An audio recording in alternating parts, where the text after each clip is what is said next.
5 things that an esthetician would immediately throw out of your bathroom. And that esthetician is me.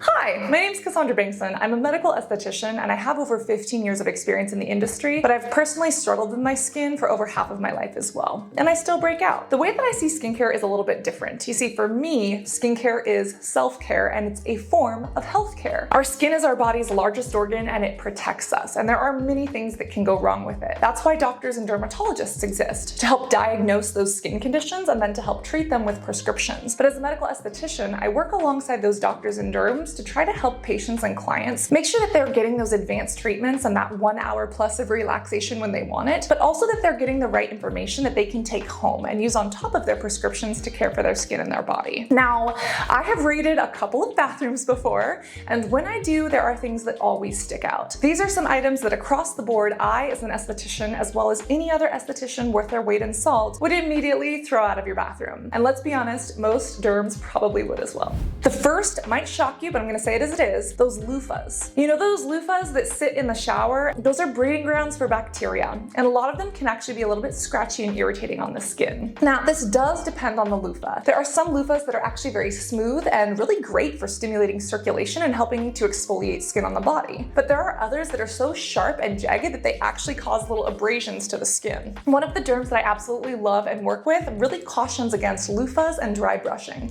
And she specifically says, go from head to toe. Don't start with the feet and work up, because if you have some infection on your foot, whether it's foot fungus or a verruca, you don't want to spread that to other areas of the body like the face. That is why if you are going to do some sort of dry brushing or loofah, do from head to toe and make sure that you're using a very, very gentle one. Additionally, don't keep it in the shower. That's the biggest mistake that people make, is that it actually holds onto that moisture, and you bet that that moisture can breed mold and bacteria. You thought the foot fungus was bad? Wait until you put the wet loofah on the foot fungus. It gets into the loofah, then it grows in that moist, humid environment, and then you start rubbing it on your armpits and your face. No. There's also fungal infections like Pityrosporin folliculitis that can actually cause what people call fungal acne, but it's not actually acne, it's a fungus. And there are many different types out there, but yeah, you don't want any sort of fungus or mold or yeast or bacteria to be in a loofah and then all over your body and your face. If I'm coming into your bathroom, I am throwing away the loofah. And if you're going to use one and you absolutely need it, make sure that you keep it outside of the shower and somewhere where it can actually fully dry in between uses. Otherwise, it's an absolute no-no. The second are those microneedling devices. And if you don't have one of these in your bathroom, I'm proud of you. If you do, and you're not a trained medical professional and you haven't gone through blood-borne pathogen certification, I am scared. If you've been on this channel before, you've probably seen Kourtney Kardashian taking out a microneedling device that puts microneedles in the skin that she literally sells, rinsing it under water, which is not sterile and could even have E. coli or other bacteria in it, then wiping it on an unsterile towel, which could literally be getting fibers onto the microneedling device, and then shoving it on her face. These Dermarollers are a disaster.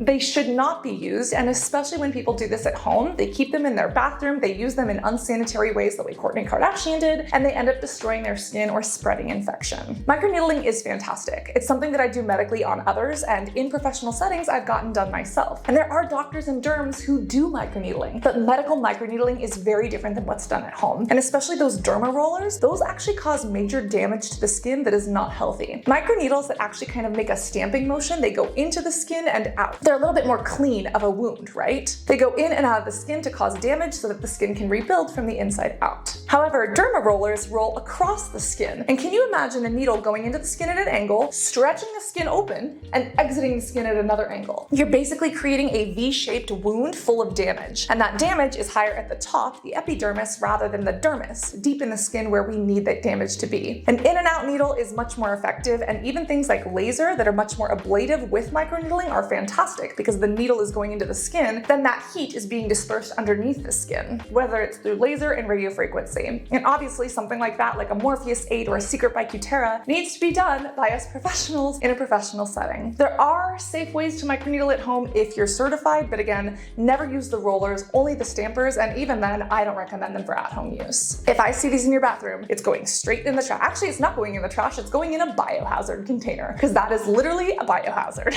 Don't hate me for this, but Paw Paw creams. You know the Australian Paw Paw cream? I have a very dear friend named Shu. She's a content creator creator here on YouTube. She's hilarious. She's a comedian, she's an actress. She literally has a movie out on Amazon called 5 Blind Dates that she wrote, directed, and produced, and one on the coral reef. If you're interested about the planet and world health, well, love her, and she loves Paw Paw Cream. Here's the problem. Many estheticians and derms hate it because of how irritating it can be. And this doesn't just go for Paw Paw Cream, it goes for the lemon scents, it goes for the intense fragrances, it goes for anything that could cause allergies or irritation. Now listen, some people absolutely love their scented products. If you love them, keep using them. But if you're giving me free reign of your bathroom, I am going to be throwing away the things that cause irritation. And most doctors and derms are going to say, do not use the Paw Paw Cream, do not use anything fragranced, because people can build up allergies over time. You see, the way that allergies work is that most don't happen just overnight. Allergies can happen out of nowhere. It's basically the immune system attacking itself and seeing a foreign invader as something bad when it's really harmless. It's kind of like a false alarm, but that false alarm can be really damaging. Of course, if you have like a severe allergy, like anaphylaxis, the throat could start to close up and you need to go to the hospital or get epinephrine shot into your veins immediately so that you can actually breathe and survive. However, skin allergies can also be really, really upsetting. This can be redness, it can be hives, they can be itchy, and a lot of people end up getting this and they don't understand what's causing it. Well, if you notice that every single time you use a certain skincare product or you use a product that has that same ingredient in it and your skin gets irritated and itchy and rashy, you might have developed an allergy. Allergies are way easier to prevent rather than to treat because it's basically just elimination. If we find out that you're allergic to something and the doctor and derm says, yes, this is diagnosed as an allergy, you're just told to stop using it. It's better to not use those things that we know are common allergens and triggers rather than trying to treat them in the future. So if I see the Paw Paw Cream, I love you, Shu, I love you, but you know that I'm either gonna remove it or when I go over to your house, you better hide it. You better hide it, girl. I'm looking at you. There's also Neosporin, and this is shocking to many people, including me, because I grew up with a mom who worked in the medical field and she would put Neosporin on everything. But Neosporin is actually not great for wounds. It, number one, slows down wound healing, and number two, it can actually cause bacterial resistance, which makes treating wounds harder overall. Doctors and derms that I've worked with literally say do not use Neosporin on open wounds. There are other antibacterial cleansers that are way better, and wound dressings or even just plain Vaseline or a silicone-based gel and a patch that are much better for scar revision and scar healing for wounds. I don't know who needs to hear this, but don't put the lidocaine on an open wound because yes, it can be absorbed into the bloodstream. Yeah, there's so many things that I could go off about. But if I see the Neosporin, I'm calling up your doctor, and if your doctor did not prescribe it to you to use, it's going. It's gone, and we're gonna replace it with some other things that are way better. Let's be honest, the harsh scrubs. If I see something that is basically like you rubbing glass or jagged things into your skin, I don't want you experiencing that kind of damage. We are gonna take a close look at your skin, and if it looks irritated and if your skin barrier is stripped, I'm getting it out of there. And honestly,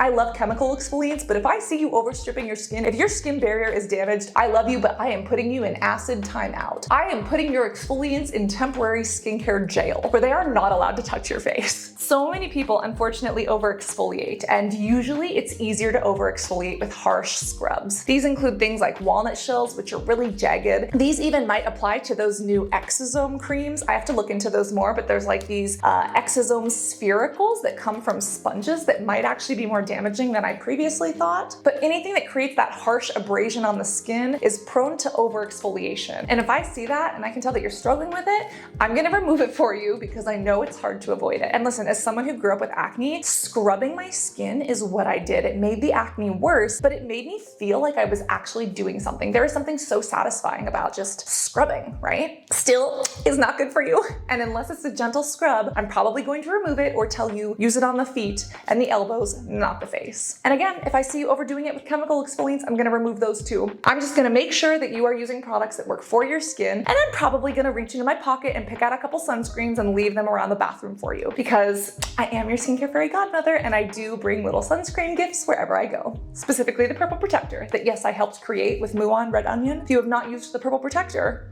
might I introduce you? It is currently on sale again. I'm very happy about that. First, let me know if you are or are not an esthetician or a healthcare professional that works with skin, and let me know what is something in your partner's bathroom or your friend's bathroom that you are just dying to get your hands on and remove and banish to skincare jail or just throw away or banish to the feet. Let me know in the comments what that item would be for you, even if it's just a personal pet peeve, and I can't wait to see what others say. Also remember to stay hydrated both orally and topically, reapply that SPF as per always, and most importantly, always be beautiful both inside and out. I love you and I cannot wait to see you in this next video. Love you guys. Bye.